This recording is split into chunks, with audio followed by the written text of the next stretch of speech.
would you like to get started? I guess so. I thought I had 20 minutes, so yeah. I no, you do. It's going to be a short session today. Yeah, I don't that's have... good. Okay. I have actually a slideshow that I wanted to have because it's easier to follow if I use that. So I wanted to share my screen. Is that possible? Yes, it is. Okay. Then I hope I get it right so we can see. And then I am going to find my PowerPoint. And I'm going to, no, that, yeah, it is my PowerPoint, but that's the last picture. So I want it from the beginning.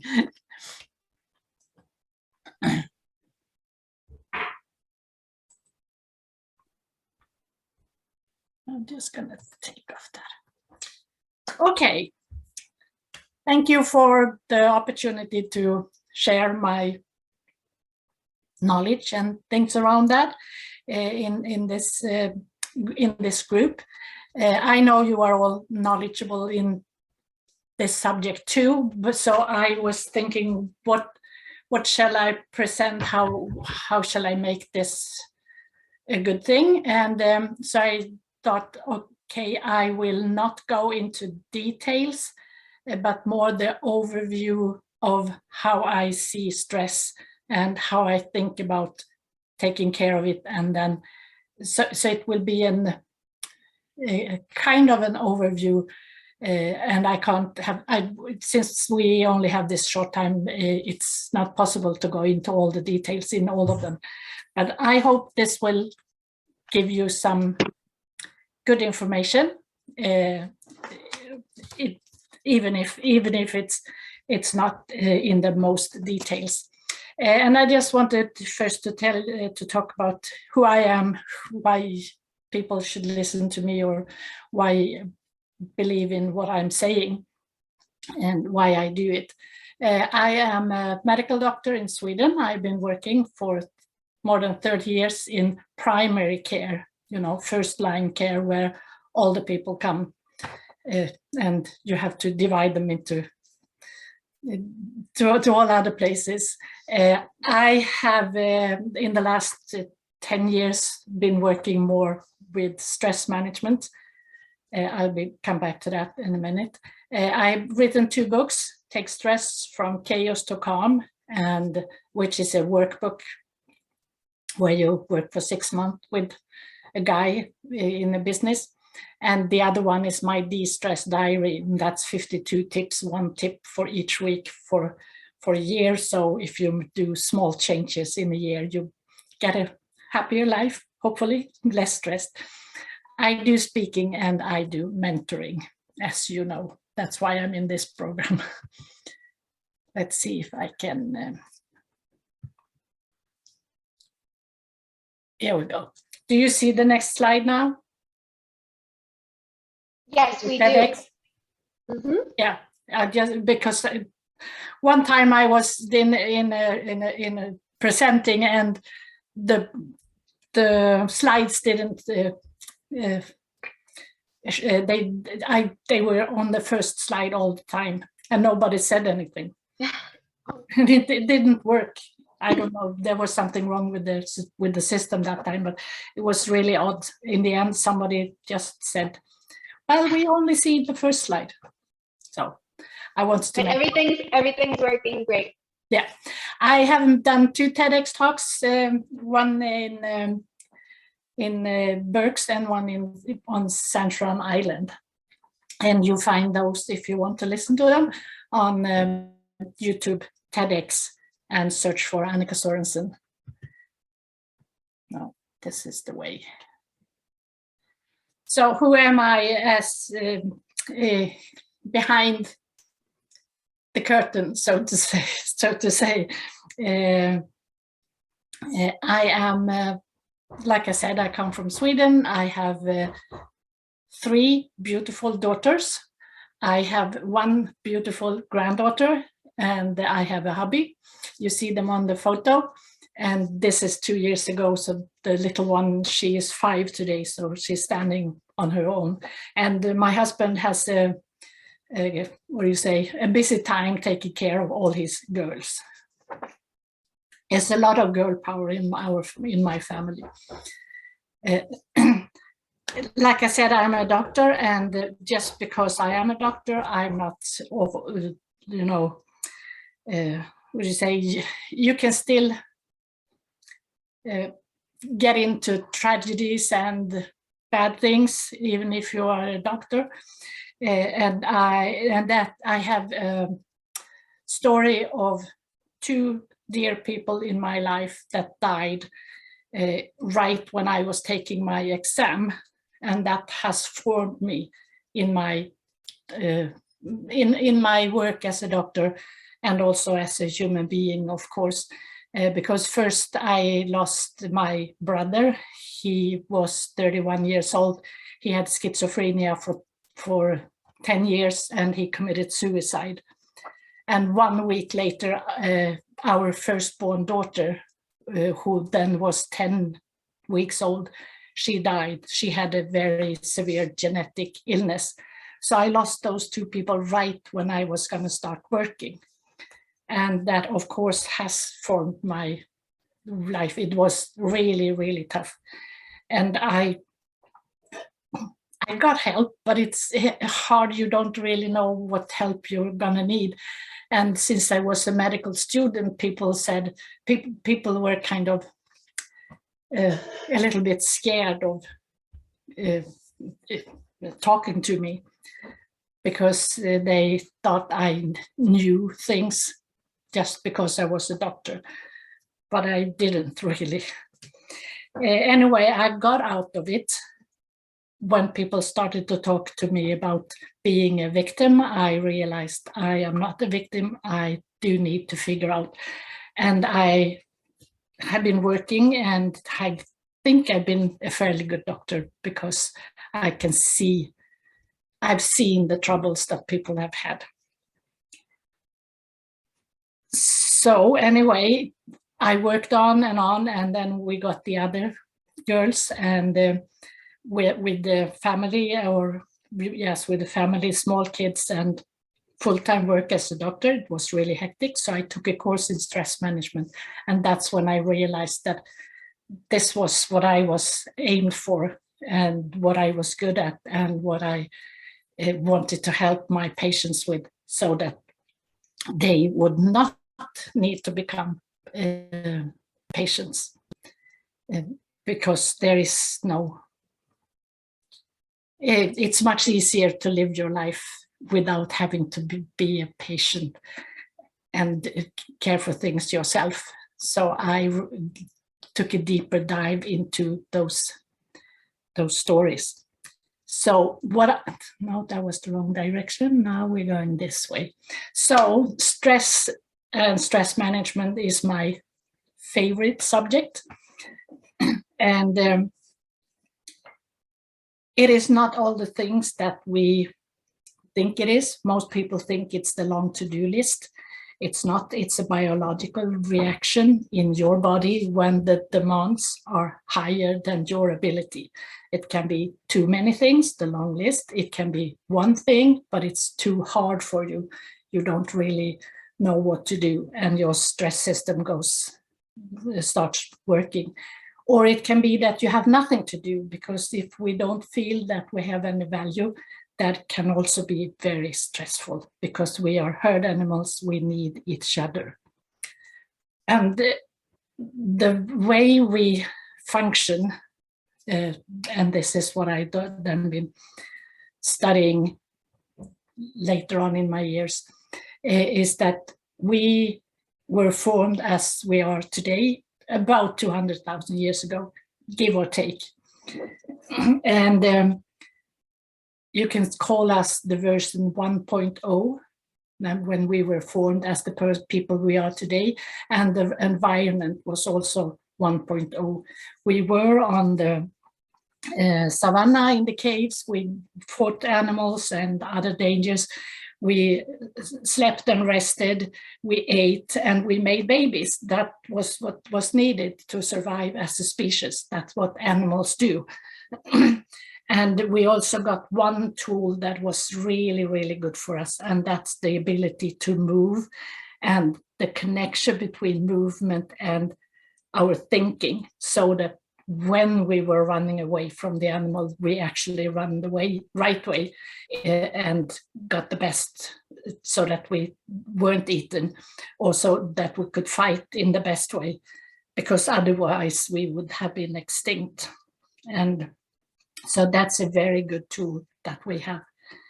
And there has been no real progress in anything of that since then. In us, there has been no changes. We are still version 1.0, but in the last, say, 100 years, our environment has changed totally. So the environment today is maybe version 10.0. You can call it whatever. And also we have changed from being a daytime person to someone who has a 24/7 possibility, and we are biologically not made for that. And this the society we have today, when our stress system starts, we want to fight or run away, because that's how we are wired. But it's not okay to fight with your boss or run away from them or fall down to the floor and play dead. It doesn't look that good. It's not very good. So what is stress really? If we look at it from the inside, it's stress hormones that starts working when, our abilities are not in line with what's expected from us. And we want to have normal levels of stress hormones. And that's the N on this one. And if we have too much to do and we don't have time to relax in between, we are going to end up on a higher level, constant higher level of stress hormones.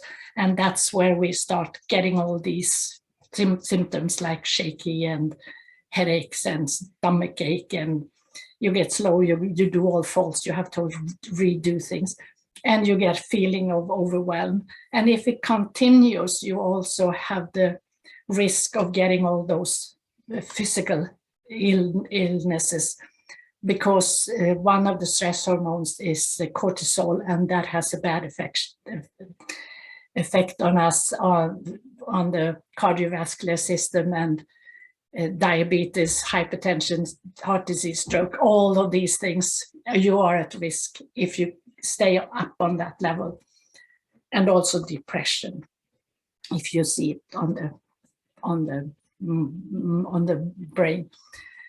And there are two basic ways for us to reduce the stress hormone levels in our bodies. And the first one is rejuvenation. And that is taking breaks. And that is the base of all stress management everywhere. It's the base. Take a break. You see those little undulating, the graph that I have, it goes up a little, then it goes down to the normal, and up and down, up and down. That's how we want it to be. And it needs that we take a moment of break. I mean, it doesn't need to have, you don't have to take 5 minutes breaks all the time, but just to relieve yourself. And if you don't do that and you keep going and you have this high level of stress hormones, then you need to take longer breaks. And it can be like 5 minutes, 5 days, 5 hours, 5 days, 5 weeks. And if it's really bad, you need 5 months to get back, or 5 years. And I've met people who have hit the wall, and it's, years after, and they are still on the way of trying to get back on track, and you don't want to be there. So taking breaks is essential for stress management. The second way, there are two ways. The second way is to accept that things are as they are. And I see my camera got off. It's a technical thing, so I'm not going to do anything about that. The second thing is to accept that this is how it is, even if I don't like it. Because you don't have to like it, but you have to accept that this is how it is. I can't do anything about it, so I accept. I accept that it's going to take me longer than I had expected, but it's okay. I will do something about that later. But right now I accept. That's going to lower your stress hormone levels, and you will feel calmer, and it will be easier to get on doing whatever you are doing. This is the base of how the stress system functions. And when the stress hormone goes up, it's hard to see in ourselves. We usually don't realize it until it's too late. Other people see it, and if someone tells you that you are stressed, most people actually say, I'm not stressed. Don't call on me. I'm not stressed. No, you're wrong. I'm not stressed. So that's just the way we are. So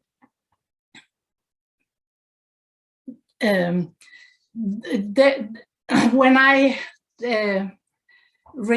started to look at how do we get out of this, what can we do, I saw there are two levels of stress management work that we need to do. It's not just one thing, it's two things. One is first in the moment, when stress comes knocking on your shoulders. When stress comes knocking on your shoulder, it's here and now. The boss comes and says, you need to do this now. And your system starts going. And you get nervous and you start trembling and you can't do anything. That's in the moment. You need some help right now. And then you have in the long run, because you don't want stress to come up on you all the time.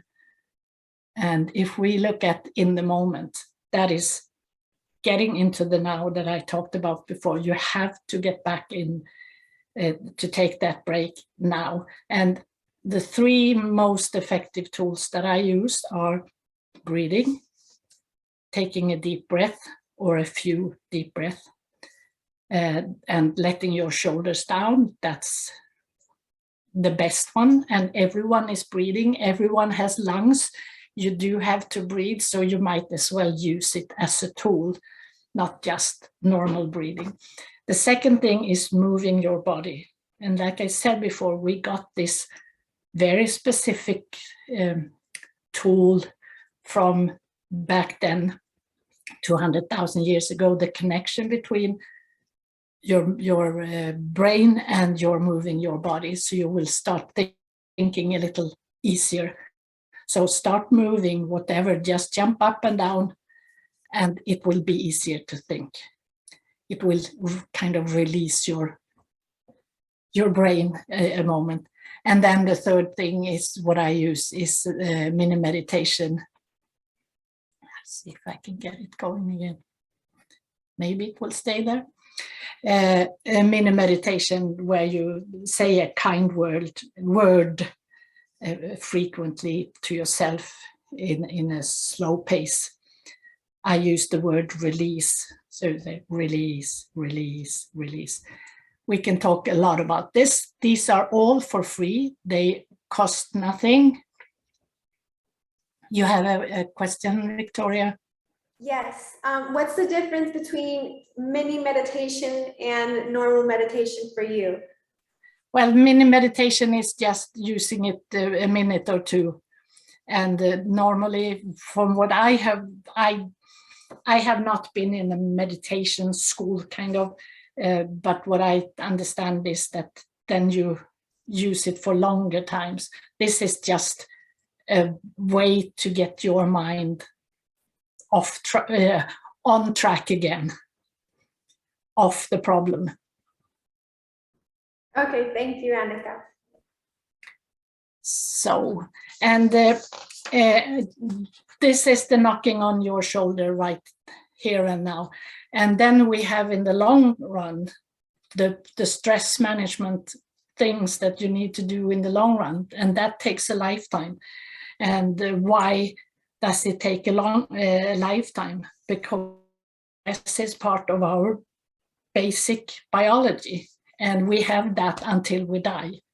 So you kind of need to have this system. You need to work with this until you die. So it's as simple as that. Then also some people talk about this as mental stuff, and they are really scared of it, especially business people, or think that when I start talking to them about if they have feelings or things around this, and that they think that they can't tackle, they think it's a mental illness. But this is just normal biology. Everyone has it. I mean, the king, the queen, the presidents, everyone in you know, it doesn't divide people into whatever color you are, whatever gender or whatever. Everyone has this system.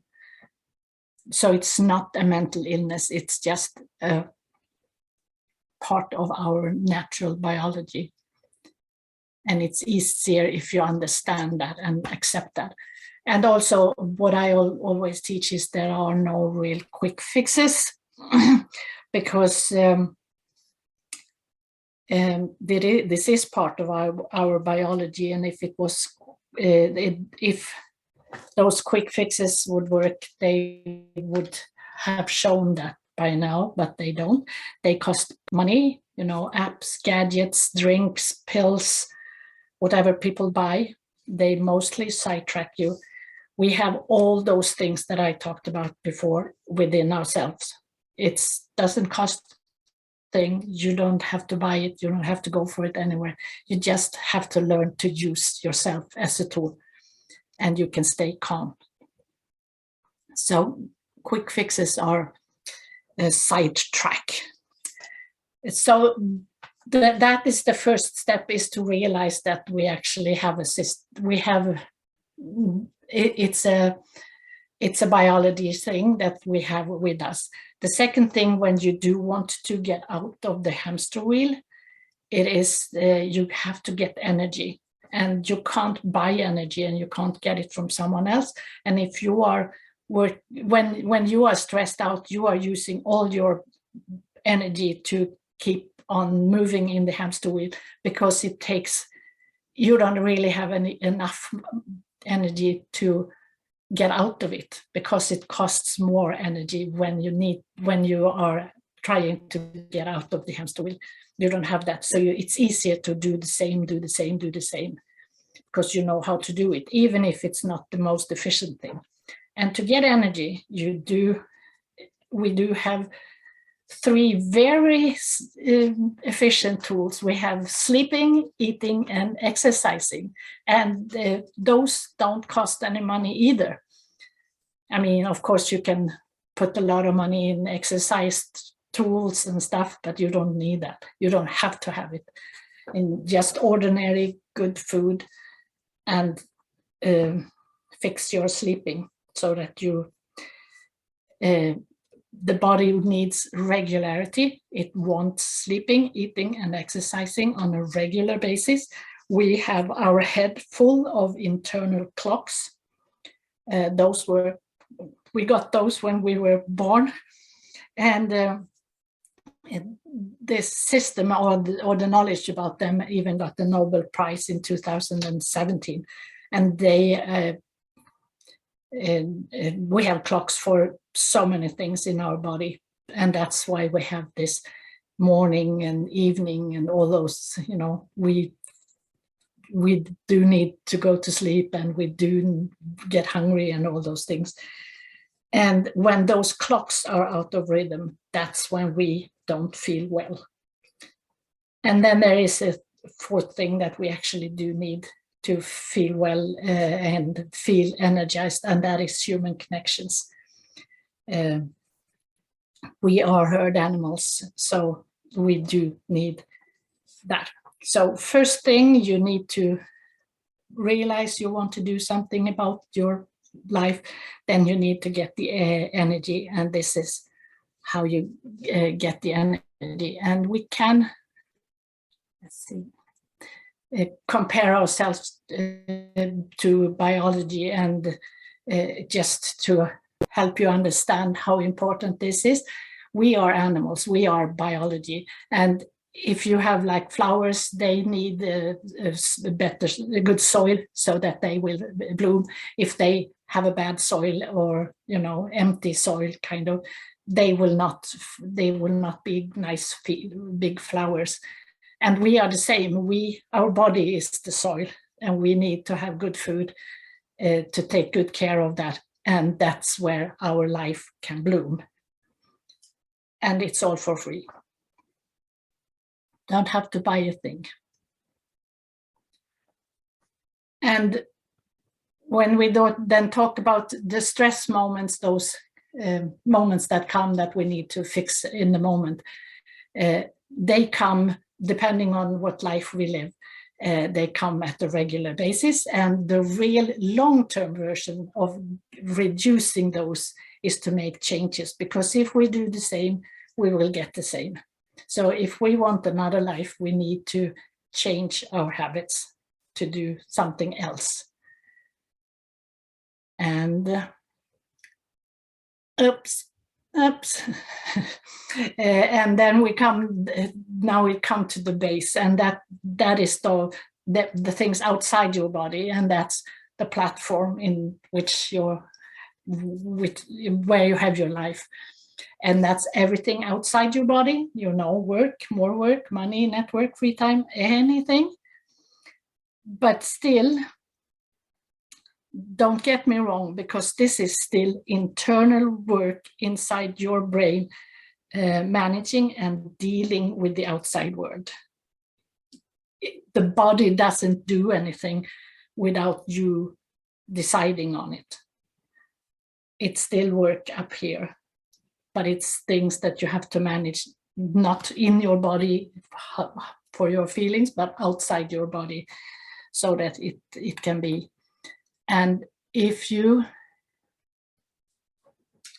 do need to do changes that benefits you, because your needs might not be the same as other people's needs.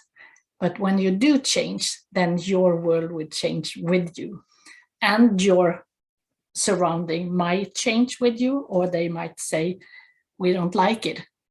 And then you have to work with that instead.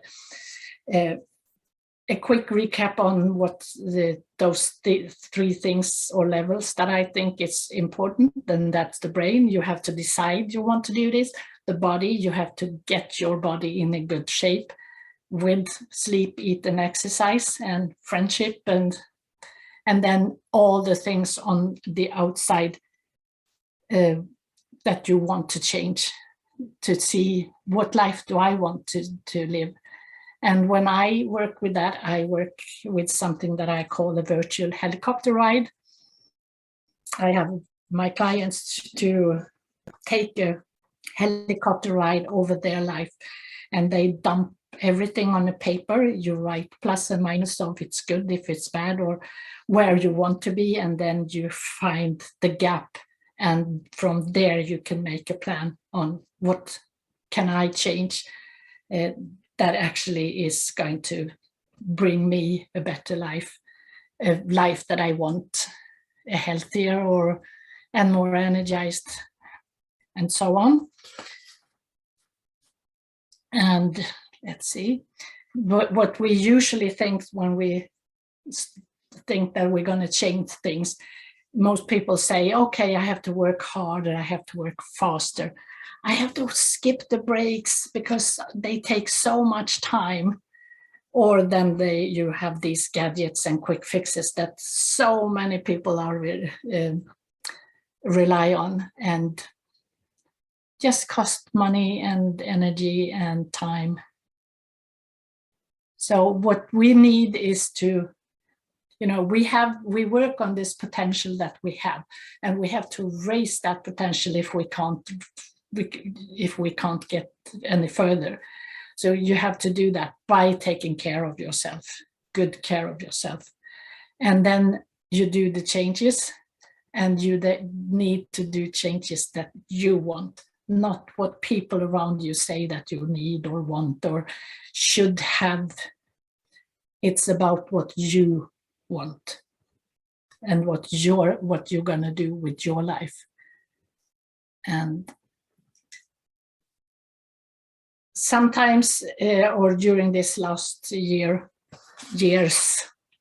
people ask me, well, stress management in Corona times, that is so different and so strange and so everything.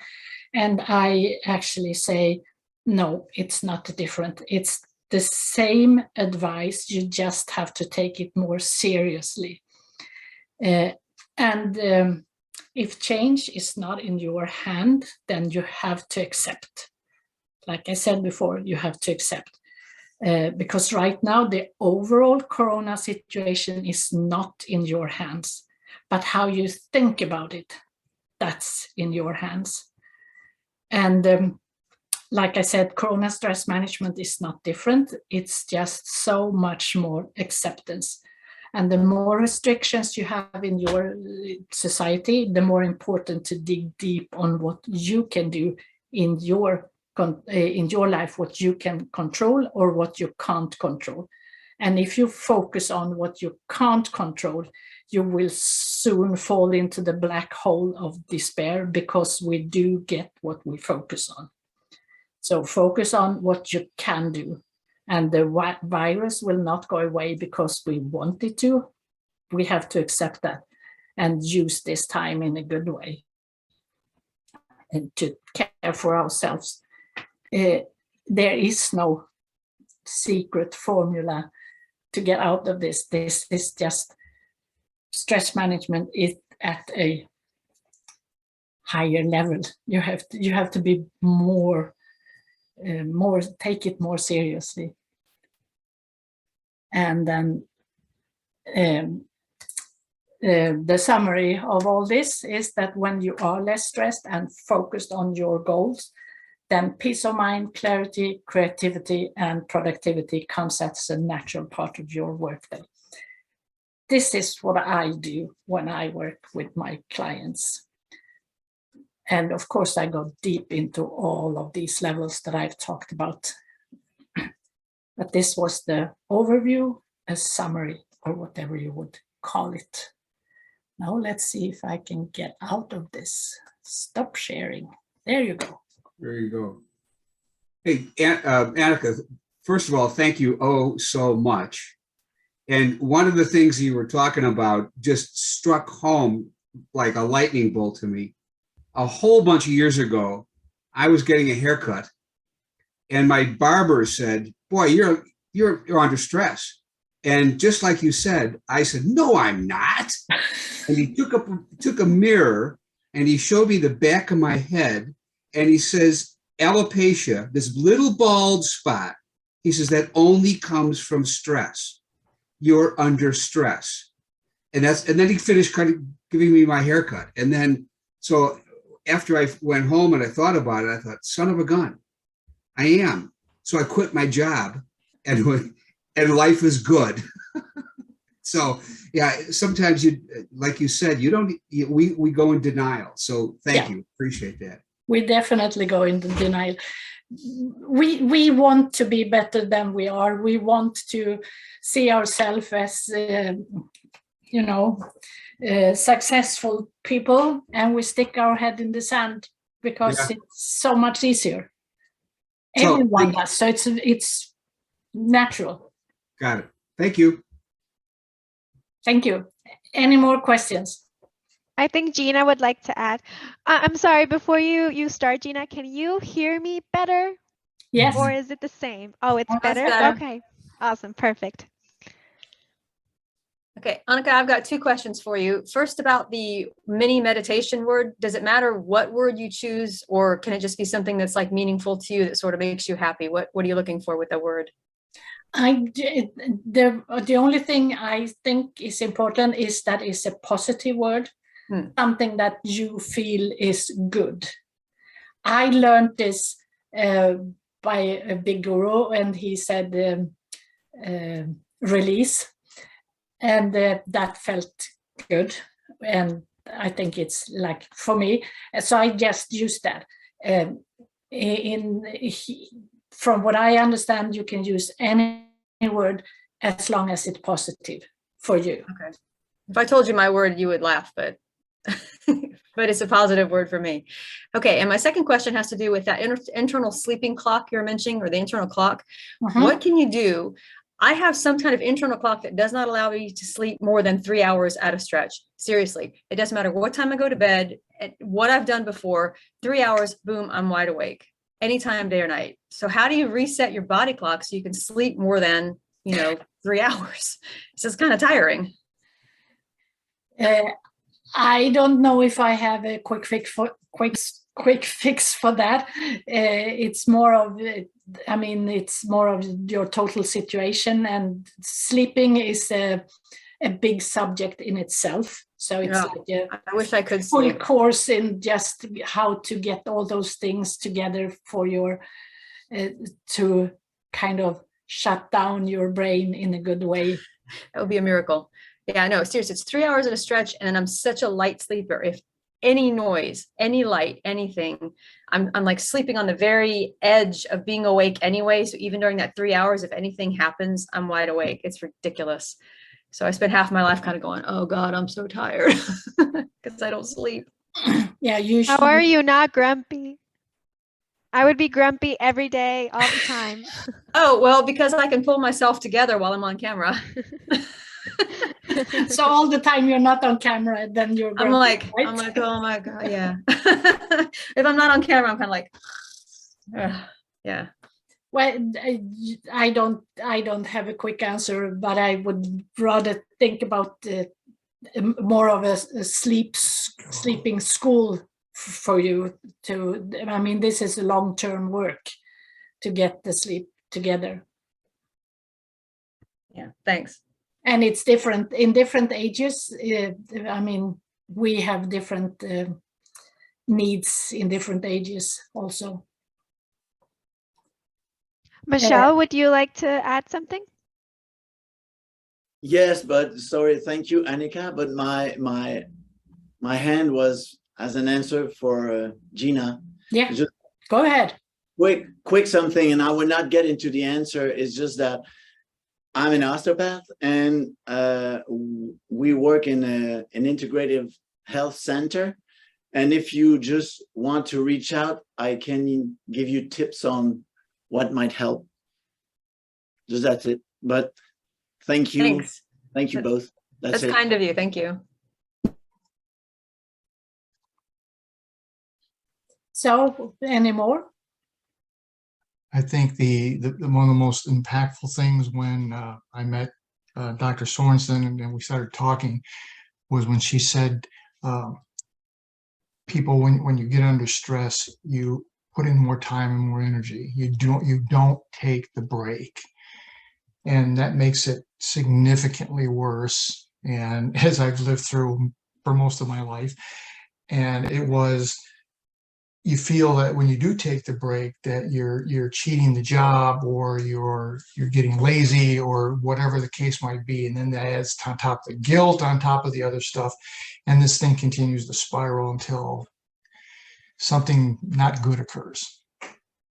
Yeah, and it does take what do you say, Minecraft to relax.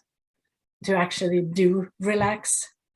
Yes. It's not that easy. I totally understand, and the feeling of guilt, I think most high achievers have that feeling as soon as they do something that they are not supposed to do, even though they are supposed to do it.